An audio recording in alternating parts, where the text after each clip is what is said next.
డబ్బు, అనారోగ్యం, ఉద్యోగం, వ్యాపారం, అప్పులతో బాధపడుతున్నారా? మీకోసమే మేనిఫెస్టింగ్ మిరాకిల్స్ 11 days ప్రోగ్రామ్.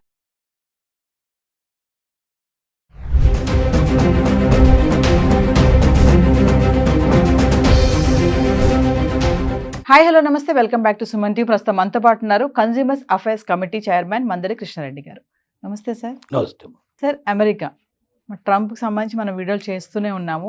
మరి కొత్తగా అమెరికాలో ఉన్నటువంటి భారతీయ విద్యార్థులను భయపెడుతున్నటువంటి కొత్త బిల్, ఓపీటీ బిల్, అది రద్దు చేసేసాడు. మరి ఏంటి సార్, దానివల్ల మన వాళ్ళకి వచ్చినటువంటి నష్టాలు ఏంటి? అంటే ఎవరైనా ఇతర దేశస్తులు అమెరికా వెళ్ళి చదువుకునే స్టూడెంట్స్ కానీ, లేక ఏదైనా రీసెర్చ్ స్కాలర్స్ కానీ, ఎడ్యుకేషన్ సంబంధించినటువంటి లైన్లో ఉన్న వాళ్ళకి ఎక్కువ భాగం అమెరికాలో ఒక విధానం కొనసాగుతోంది.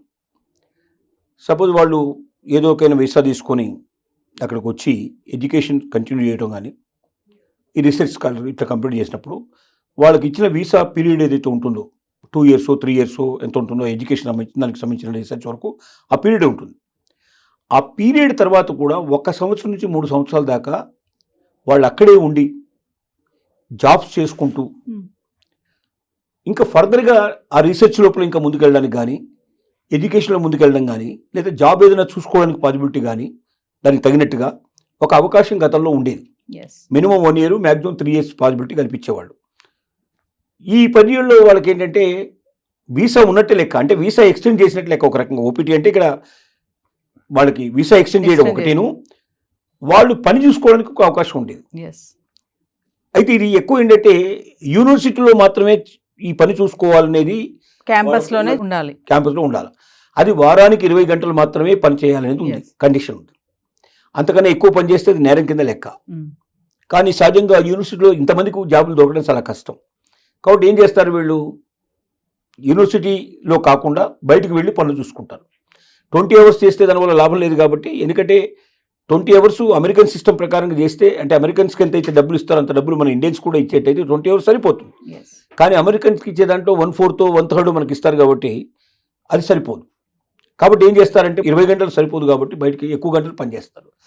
ఈ ఎక్కువ గంటలు పనిచేయడం అనేది నేరానికి సంబంధించిన విషయం. అంటే అమెరికన్స్కు ఉద్యోగాలు దొరకకుండా బయట నుంచి వచ్చిన వాళ్ళు ఆ ఉద్యోగాల్లో ఆక్యుపై చేసుకొని తక్కువ రేట్లకు పనిచేయడం వల్ల అమెరికన్స్ రావాల్సిన జాబ్స్ రావట్లేదు, అమెరికన్ రావాల్సినంత జీతం రావడం లేదనేది అక్కడ ట్రంప్ యొక్క వివాదం. ట్రంప్ ఓపీటీ రద్దు చేయడంలో ముఖ్యమైన కారణం అది. ఇప్పుడు దీనివల్ల ఏమైందంటే లక్షల మంది విద్యార్థులు నష్టపోయే పరిస్థితి ఏర్పడింది. అంటే వాళ్ళకి చదువు అయిపోగానే ఇక వాళ్ళు వెంటనే మూటముళ్ళు సర్దుకొని వచ్చేసేయాలి, వెనక్కి రావాలి. ఏమాత్రం అక్కడ ఉండడానికి వీలు లేదు. గతంలో అయితే ఓపీటీ ఉండడం వల్ల మినిమం 1 year నుంచి 3 years దాకా వాళ్ళు షెల్టర్ ఉండేది. ఆ 3 yearsలో వాళ్ళకి యూనివర్సిటీ లోపల కూడా పనిచేసుకునే అవకాశం ఉండేది, బయట కూడా పనిచేసుకునే పాసిబిలిటీస్ ఉండేది.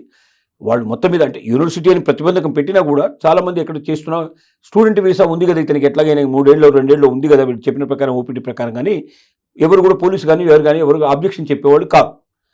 ఇప్పుడు ట్రంప్ తీసుకుని నిర్ణయం వల్ల ఏమైందంటే లక్షలాది మంది విద్యార్థులు వాళ్ళ ఇండియాకు రావాల్సిన పరిస్థితి ఏర్పడింది. ఖచ్చితంగా రాకపోతే ఇంకో మార్గం లేదు. ఎందుకంటే వాళ్ళని 1 month లోపల వాళ్ళకి ఈరోజు ఓపీటీ రద్దు చేశారు, 1 month టైం ఇచ్చారు. 30 రోజుల లోపల వాళ్ళు 80% ఇండియాకి తిరిగి రాకపోతే వాళ్ళ మీద కేసులు ఫైల్ చేసే అవకాశం ఉంది, వాళ్ళ జైలు పంపించే అవకాశం ఉంది, వాళ్ళ మీద రకరకాల యాక్షన్స్ తీసుకునే అవకాశం ఉంది, ముద్రేసేస్తారు. స్టూడెంట్స్నే కాకుండా సార్, అక్కడ ఉన్నటువంటి యూనివర్సిటీస్ కూడా ఈ బిల్లుతో భయపడుతున్నాయి అంటే ఏం చెప్తారు సార్? ఎందుకు భయపడుతున్నాయంటే యూనివర్సిటీస్ ఎప్పుడు బాగా కలకలాడుతుంటాయి, స్టూడెంట్స్ ఉంటే బాగా కలపడతాయి. స్టూడెంట్స్ని బయటకు పంపించడం మొదలుపెట్టిన తర్వాత ఈ ఓపీటీ సిస్టమే లేకపోతే అసలు ఎవరు చదువుకోవడానికి రారు. ఎందుకంటే మా చదువు అయిపోయిన తర్వాత కూడా ఇంకా 1 year నుంచి 3 years అక్కడే ఉండొచ్చు, అమెరికాలో ఏదైనా మంచి ఉద్యోగం సంపాదించుకోవచ్చు, లేదా ఫర్దర్గా స్టడీస్ అయినా ఫర్దర్గా ఇంకేదైనా సరే మా జీవితాన్ని సెటిల్ చేసుకోవచ్చు అనే ఉద్దేశంతో వస్తున్నారు. నీకు నీ చదువు వరకు మాత్రమే కంప్లీట్ చేసుకుని పోవాలంటే అమెరికానే రావాల్సిన అవసరం లేదు. ఇండియాలో కూడా మంచి చదువు ఉంది మనకు, ఇండియాలో కూడా మంచి యూనివర్సిటీస్ ఉన్నాయి మనకు. ఇవి కాకుండా అమెరికా కన్నా చాలా తక్కువ ఖరీదు చేసేవి, తక్కువ ఖర్చు అయ్యేటువంటి అనేక దేశాల లోపల యూనివర్సిటీస్ ఉన్నాయి, ఇంకెక్కడికైనా వెళ్ళొచ్చు. అమెరికాలో పర్టికులర్గా ఎందుకు వస్తున్నారంటే అమెరికాలో పార్ట్ టైం జాబ్ చేసుకునే అవకాశం ఉంది, చదువుకునేటప్పుడు కూడా పార్ట్ టైం చేసుకోవచ్చు. అలాగే చదువు అయిపోయిన తర్వాత కూడా 1 year నుంచి 3 years ఇక్కడ ఉండొచ్చు. మనం ఈ లోపల మనం ఏదో ఒక ఉద్యోగం సంపాదించుకొని మనం పూర్తిగా సెటిల్ కావచ్చు 100% అనే ఉద్దేశంతో మాత్రమే అమెరికాకు వస్తున్నారు. ఇప్పుడు ఓపీటీ తొలగించిన తర్వాత ఇక అక్కడ ఉద్యోగాలు వస్తాయనేది కల్లా, అక్కడ వెయిటింగ్ పీరియడ్ లేదు. మరి అలాంటప్పుడు ఎందుకు వస్తారు? కొత్త విద్యార్థులు రారు, ఉన్న విద్యార్థులు వెళ్ళిపోతారు, కొత్త విద్యార్థులు రారు. మరి యూనివర్సిటీస్ ఏమైపోతాయి? నష్టాల బారిన పడిపోతాయి. చివరికి యూనివర్సిటీలు మూసుకోవాల్సిన పరిస్థితి ఏర్పడుతుంది. అందుకే యూనివర్సిటీస్ వణికిపోవడానికి కారణం అది, భయపడడానికి కారణం అదే మెయిన్గా. సరే, ట్రంప్ టార్గెట్ ఇప్పుడు స్టూడెంట్స్ అంటారా? ట్రంప్ టార్గెట్ స్టూడెంట్స్ అని కాదు. ట్రంప్ ఏం ఎలక్షన్లో ఏం వాగ్దానం చేశాడంటే, ఇక్కడ ఉన్న ప్రజలకి నేను ఉద్యోగం కల్పిస్తాను, భద్రత కల్పిస్తాను, ఆదాయాలు పెంచుతాను, ఒక అమెరికాని ప్రపంచ దేశాల్లో నెంబర్ 1 దేశంగా నేను చూపిస్తాను, అప్పులు మొత్తం కంప్లీట్గా తీర్చే ఏర్పాటు చేస్తాను, ఆదాయం పెరిగే ఏర్పాటు చేస్తాను, దేశ భవిష్యత్తే గతంలో ఎప్పుడూ లేనంతగా ఒక ఉన్నతమైన పరిస్థితి, ఒక గోల్డెన్ ఎరా తీసుకొస్తాను నేను అని వాగ్దానం చేశాడు. కాబట్టి మరి అలాంటి స్వర్ణయుగాన్ని తీసుకురావాలంటే ఎక్కడెక్కడ లోపాలు ఉన్నాయో చూడడం మొదలుపెట్టాడు. ఒకటి, ప్రభుత్వ రంగ సంస్థల్ని వీలైనంతవరకు క్లోజ్ చేయాలని డిసైడ్ చేసుకున్నాడు. ఎందుకంటే ప్రభుత్వ రంగ సంస్థల్లో అనవసరంగా ఖర్చే విపరీతంగా ఉంటుంది, కానీ దానివల్ల వచ్చే ప్రయోజనాలు పెద్దగా ఉండదు.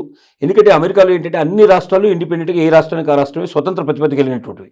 కాబట్టి ఏ రాష్ట్రానికి ఆ రాష్ట్రం బతకగలిగే అవకాశం ఉన్నప్పుడు సెంట్రల్ నుంచి పెద్దగా వాళ్ళకి సపోర్ట్ ఇవ్వాల్సిన అవసరం లేదు. డబ్బు రూపంలో ఏదైనా ఇవ్వాల్సి ఉంటే డైరెక్ట్గా ఇచ్చేయడానికి పాసిబిలిటీ ఉంది. దానికోసం డిపార్ట్మెంట్ పెట్టి వేల మందిని పోషించి వాళ్ళకు అనవసరంగా శాలరీస్ ఇచ్చి ఇవన్నీ చేయాల్సిన అవసరం లేదనే నిర్ణయానికి వచ్చి వీలైనంత వరకు ఉద్యోగాన్ని తొలగించడం ప్రారంభించాడు. రెండోది ఏం చేశాడు, బయట నుంచి వచ్చిన వాళ్ళు, వలసకు వచ్చిన వాళ్ళు ఇక్కడ ఏం చేస్తున్నారంటే అందరు టెస్ట్ వేసుకొని కూర్చుంటున్నారు.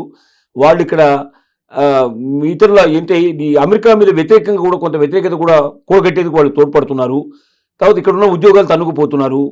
ఇక్కడ వాళ్ళకు ఉద్యోగాలు ఇవ్వటం లేదు, ఇక్కడ వాళ్ళకి అద్దెకు ఇల్లు దొరకడం కష్టం ఉంది, ఇక్కడ వాళ్ళకి అవకాశాలు తక్కువైపోతున్నాయి. కాబట్టి బయట నుంచి వచ్చే వాళ్ళని ఎంత తగ్గించగలిగితే అంత అమెరికా సేఫ్గా ఉంటుంది, సురక్షితంగా ఉంటుందని అతను భావిస్తున్నాడు. సరే, ఏదేమైనా ఓపీటీ బిల్లు రద్దు చేయడం వల్ల మన స్టూడెంట్స్కి అయితే తీవ్రమైన నష్టమే అనుకోవచ్చు. 100% నష్టమే. విద్యార్థులంతా వెనక్కి రావాల్సిన పరిస్థితి ఏర్పడుతుంది. కొత్త విద్యార్థులు వెళ్ళాలంటే భయపడే పరిస్థితి ఏర్పడుతుంది. ఇక అమెరికా చదువులకి కొంతకాలం స్వస్తి పలకాల్సిన పరిస్థితి ఏర్పడుతుంది. అసలు వాస్తవంగా ఎవరిచ్చినా సలహా ఇది ఇస్తారు.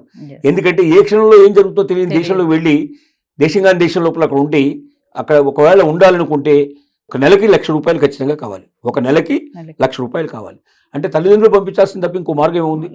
తల్లిదండ్రులు ఎంతకాలం పంపించగలుగుతారు? చదువు అయిపోయిన తర్వాత కూడా ఇంకా ₹1,00,000 నెలకు చొప్పున సంవత్సరానికి 12 లక్షలు 10 లక్షలు ఖర్చు పెట్టాలంటే ఎంతమందికి అవకాశం ఉంటుంది అది? కాబట్టి చాలా మంది పోరు. 100కి 90 మంది 95 మంది వెనక్కి వచ్చేస్తారు. ఒక 5% పీపుల్ 10% పీపుల్ మేబీ డబ్బు బాగా ఉన్నవాళ్ళు పంపించుకునే పాసిబిలిటీస్ ఏర్పడతాయి. Thank you sir.